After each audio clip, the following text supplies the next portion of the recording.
Hi everybody out there, how you doing? Well, welcome to part 2 of the Keeway strip down and rebuild. What we're going to do, we've stripped everything down, we're going to get it all cleaned up, get it all prepped and get it all painted. Do check out part 1 of the strip down and rebuild, and do give me a thumbs up, do subscribe, do share with your friends, and it'll help my channel out. Come on, let's go and have a look, shall we?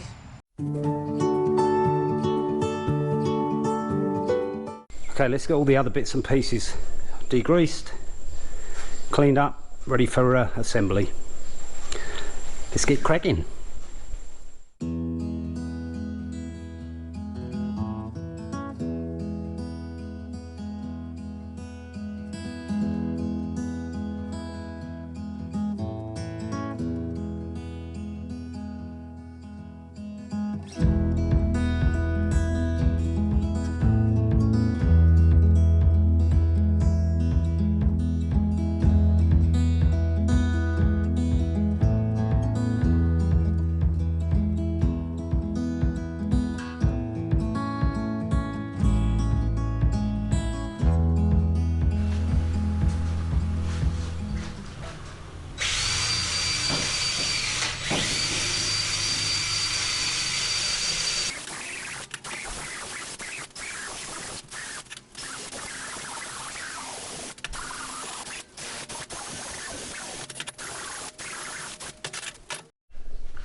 There you go, I've taken it right back to the metal here where it was fairly rusty.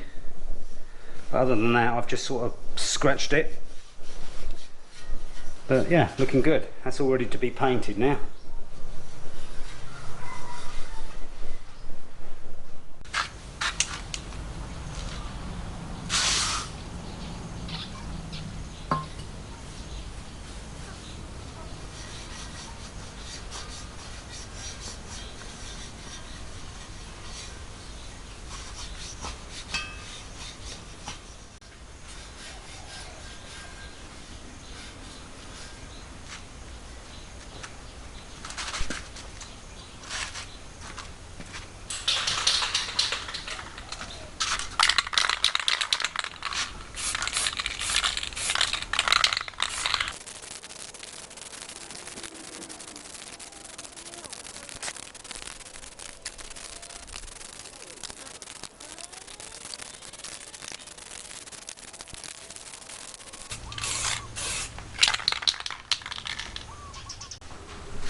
Okay, let's do a bit of work on the braking system, shall we? I've already undone the reservoir, but I'll just show you what I found.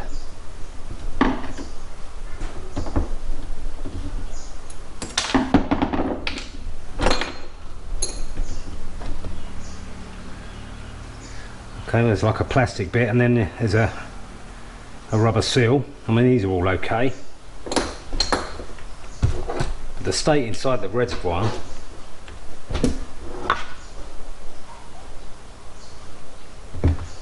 it's like some kind of, I don't know, jelly. It looks like the brake fluid's actually turned to jelly, which isn't good.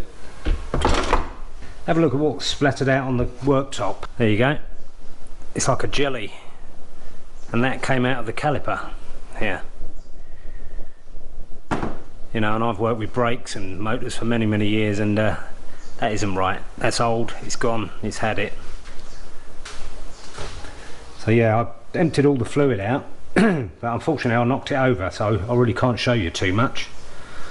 But the actual fluid looks alright, but this is all suspended in like a jelly.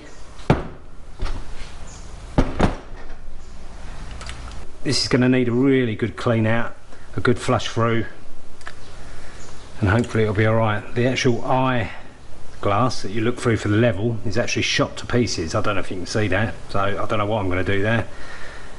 Think about that later. I might even just leave it, paint it over black. So I think first of all we'll get cracking taking this caliper apart. I've actually loosened off some of the Allen nuts already because they were right on there. I have to use a bar on the end of the Allen key. So let's take this apart, get it all cleaned up, and we'll do the reservoir.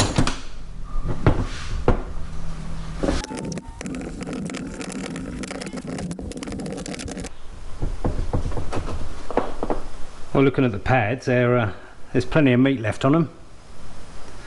So I'm going to put them at one side and hopefully they won't get contaminated with oil or grease.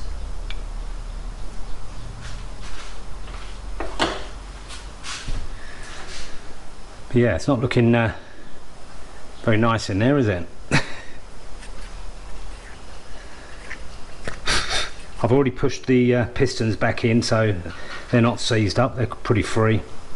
So I'm not going to worry too much about that. There you go.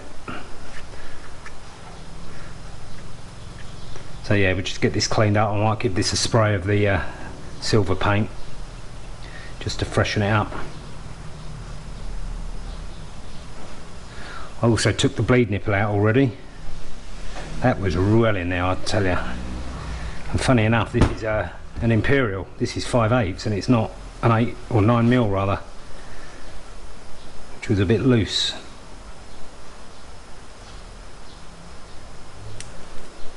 But yeah, I'll get the caliper flushed out as well.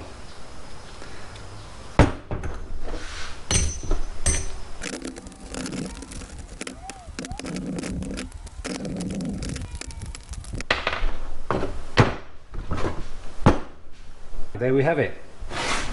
Let's get it all cleaned up.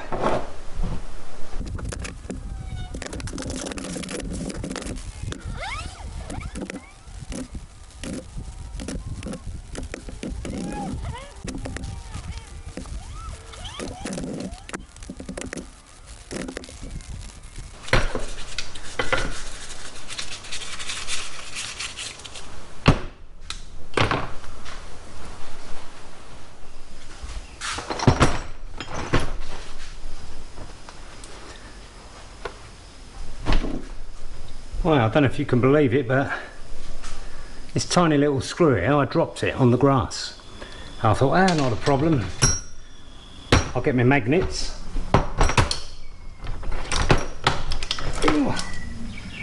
And I'll go over it, and that will pick it up, because these are quite strong magnets out of an old microwave. And it didn't work, because it's not made of steel. Don't know what it is, but as I was doing it, I glanced down in amongst the grass and the foliage and I saw it. Bit of luck. Normally I don't have luck like that. Anyway, let's get all this dried off and see what needs painting and buffing up.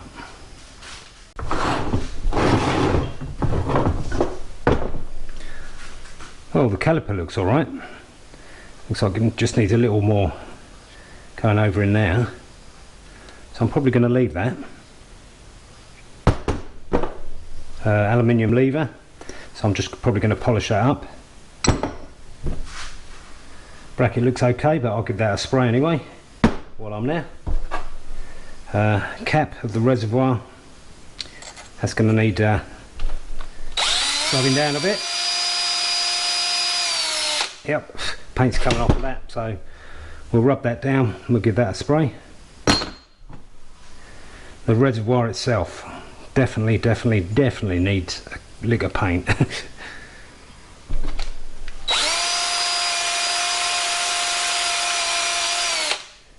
Yeah. Okay, we'll give that a clean up and give that a coat as well.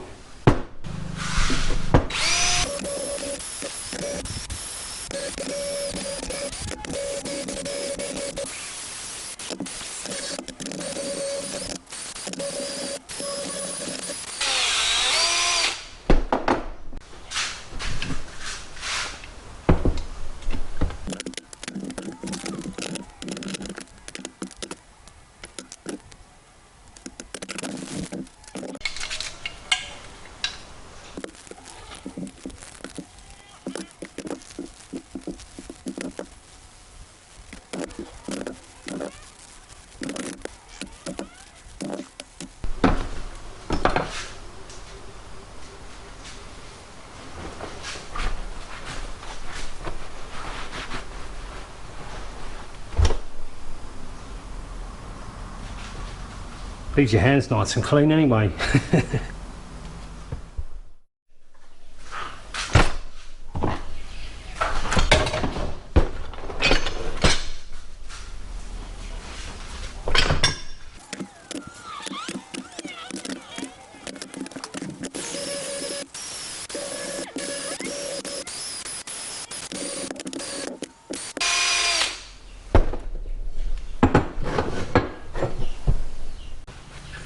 Right, I'm going to carry on cleaning the rest of this off camera.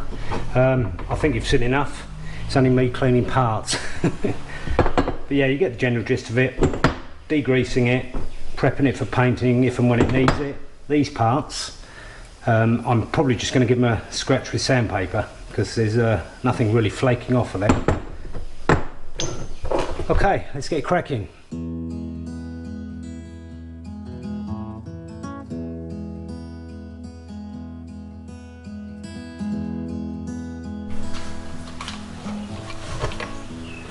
Right, we need to get these decals off. I can either try and mask them and spray it, take the masking tape off, mask it again to spray the decal.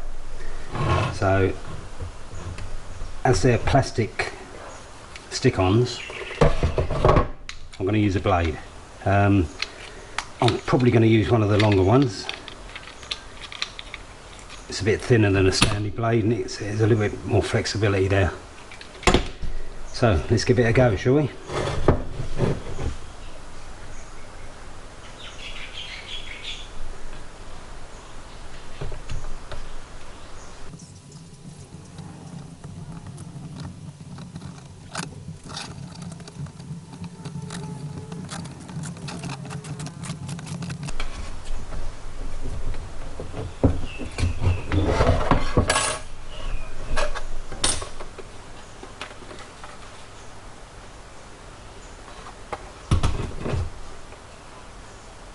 Okay, that's good practice actually. I started off by scratching the side pan a little bit, but I found with the slicing motion it worked a treat. So yeah, good practice for the other side panel and the Superlight on the tank.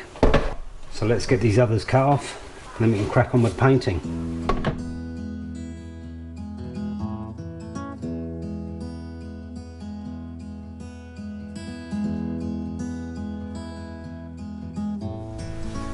There you go, I've scratched the tank a little bit, but never mind, it's going to be painted, it's going to be covered up with the Superlight logo.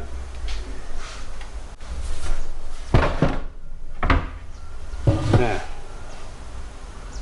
I lost a little bit off the tee up there, I believe that goes on there. We can match that back in. There you go, there's the logos. So what colour do you reckon? Gold?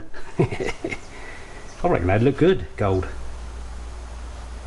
Let's get this tank and all the rest of the gear rubbed down in readiness for the spraying. Let's crack on.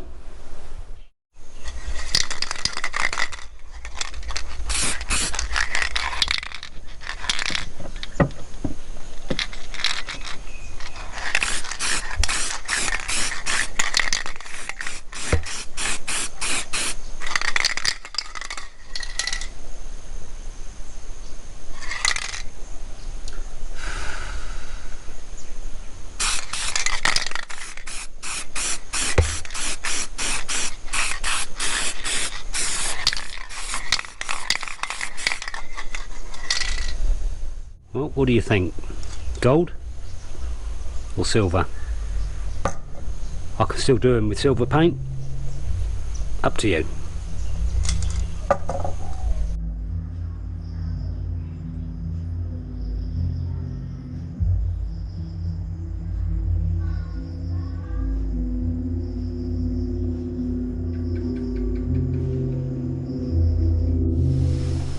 Well, you may have seen this package flashing in the earlier clips and thinking, what the hell is going on there?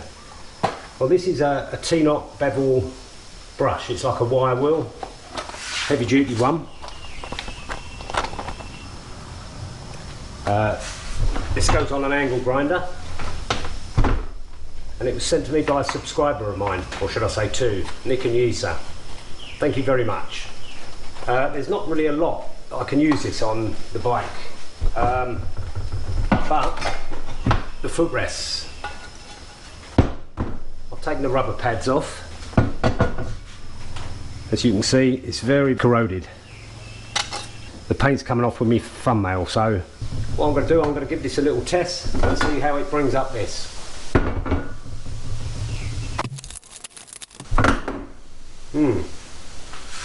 That looks really heavy duty.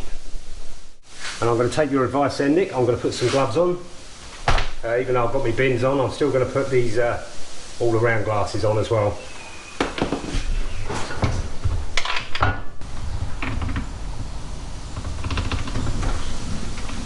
Well, I hate to say it, but it's not going to fit this grinder.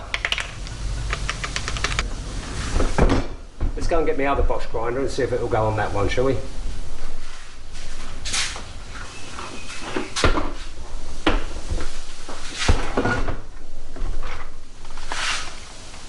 Okay, this Bosch grinder, I've had this for many years, so this is old faithful. Looks like it's got a bigger bolt on it, so it should go on this one.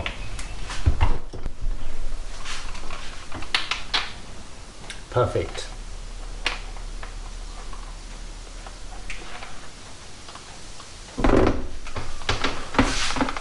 Voila. Okay, let's get a spanner on that, tighten it up, and we'll give it a go. I'm actually going to put the guard on first. So according to Nick, this does tend to spit out the odd piece of steel. So this is a must.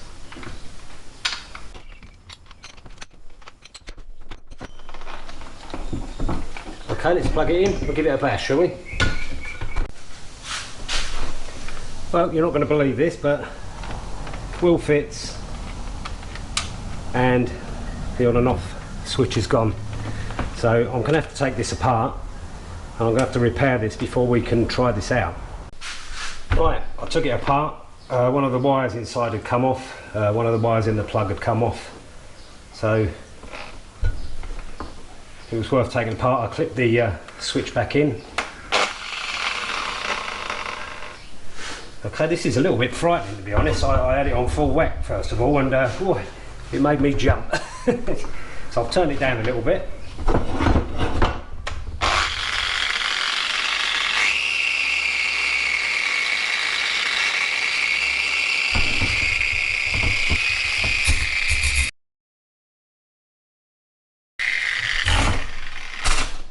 Okay, I'm going to put gloves on. I totally forgot. It's what I'm used to doing.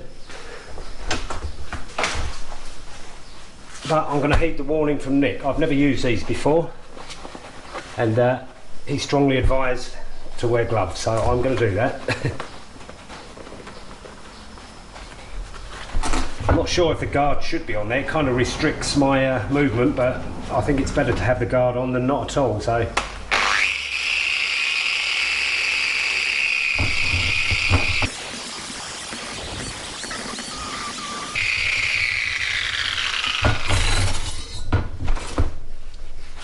I'll tell you what, it's done a cracking job. A bit difficult to get in here, so I'm probably going to do this with a small wire wheel. But yeah, on flat surfaces that does a brilliant job. I mean, you can see I've gone on the paint here and it hasn't taken this off because it's not flaking, but it's taken all the flaky bits off and it's taken it right back down to metal. So yeah, thanks again for that, Nick, and you, sir. Much obliged. Okay, I'll get these finished off camera and we'll crack on with the spraying. Right, we had a delivery today. I wonder what it can be. Sorry about the lack of light. We've got a power cut after that massive storm.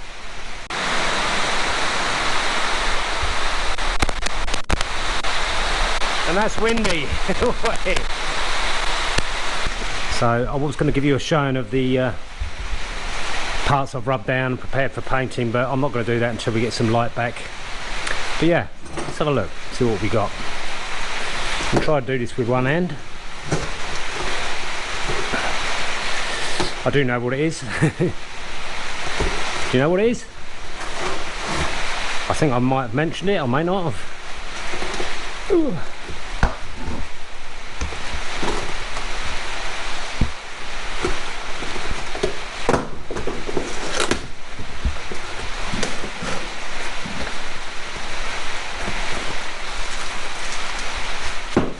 Voila! Got some new mirrors. Okay, these are the old ones. There's nothing wrong with them, but I find that they don't give you a good field of vision out the back. So I've ordered these ones up. I think they're for a Yamaha, but I'm hoping I can modify them. They've got more elongated mirrors on them. I thought they were the indicators, to be honest, because I ordered those up before these. I only ordered these a couple of days ago. So let's unwrap them and see what they look like. Well, there's the old ones. And these are the new ones. They're nice, aren't they? As you can see, I'll try and do this one-handedly. If I line the shafts up, this mirror sticks out a good 2 or 3 inches further than the old one there. The only problem is the thread's too short. Let's pop you up here a minute. Okay, this is the only problem. The shaft is about, I don't know, looks about 1 inch, doesn't it? 1 inch too short. So it's not going to go all the way through the handlebar bracket. What to do? Well, it's only about 1/2 inch too short. I could cut the thread off of this and I could try and weld it on the end. It's an option. I mean, it doesn't have to be threaded, as long as we can get a bolt on the end of that one. Yeah, I think that's going to be the option. Hopefully you can see that in this light. Like I said, we've got a power cut, so we'll have to make do. Anyway, this high temperature paint, 400 degrees Celsius, heat resistant, flat black. Okay, well, I just want to show you what it goes on like and what you have to do to it. Basically, it goes on and it's very flat, but if you give it a buff up with a rag, like I've done on this one, which you know is going to happen over time as you wash the bike, you're gonna rub these, so you might as well do it now. But yeah, I've had to do this to all the matte black parts. The exhaust pipe was a pain in the bloody arse, but I think it looks quite nice. But just give you an example of what we need to do. It doesn't take a lot, but it's kind of a, I'll show you on the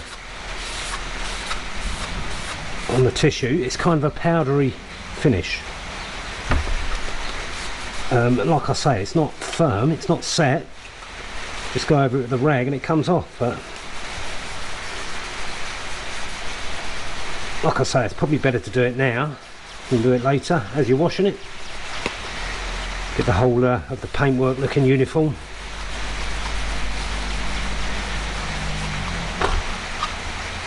Okay, these are the binnacles for the clocks,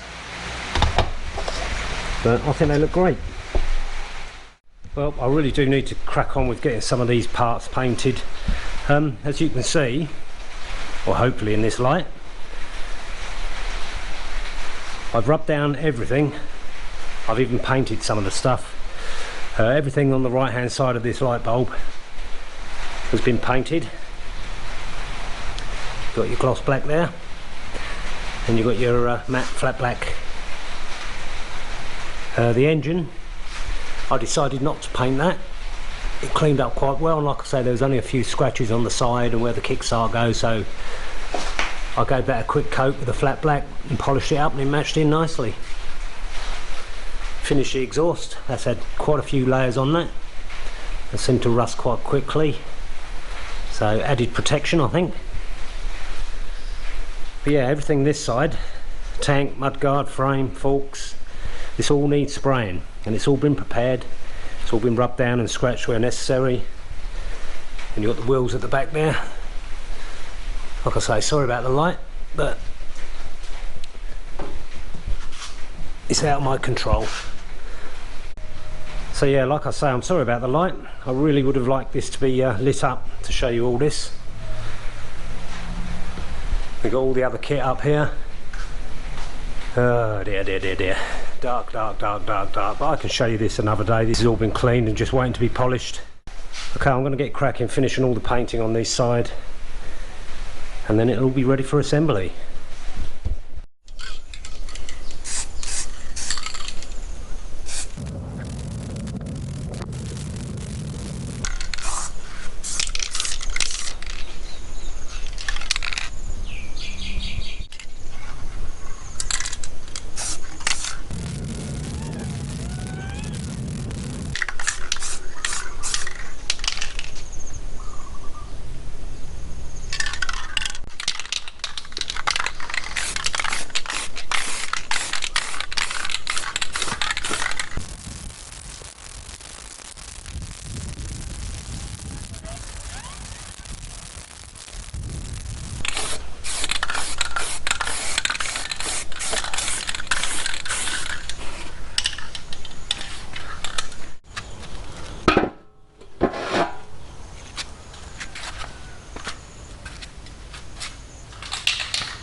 Well, it's the next day after the storm. We did get power back eventually last night, but it was very late, and I thought I'd wait till the morning to show you.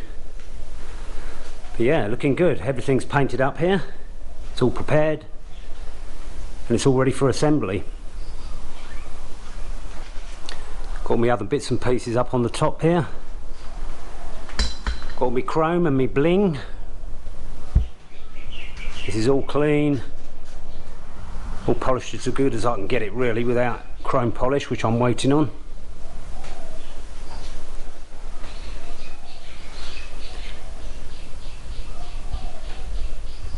But yeah, looking good.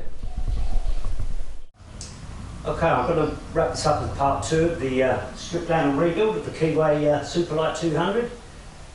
In part 3, we're going to reassemble it, get it all put back together, and we'll take it out for a test run. But anyway, thanks for watching, and do check out part 1. Do give me a thumbs up, do subscribe if you haven't, and share with your friends, help my channel out. And I'll see you next time.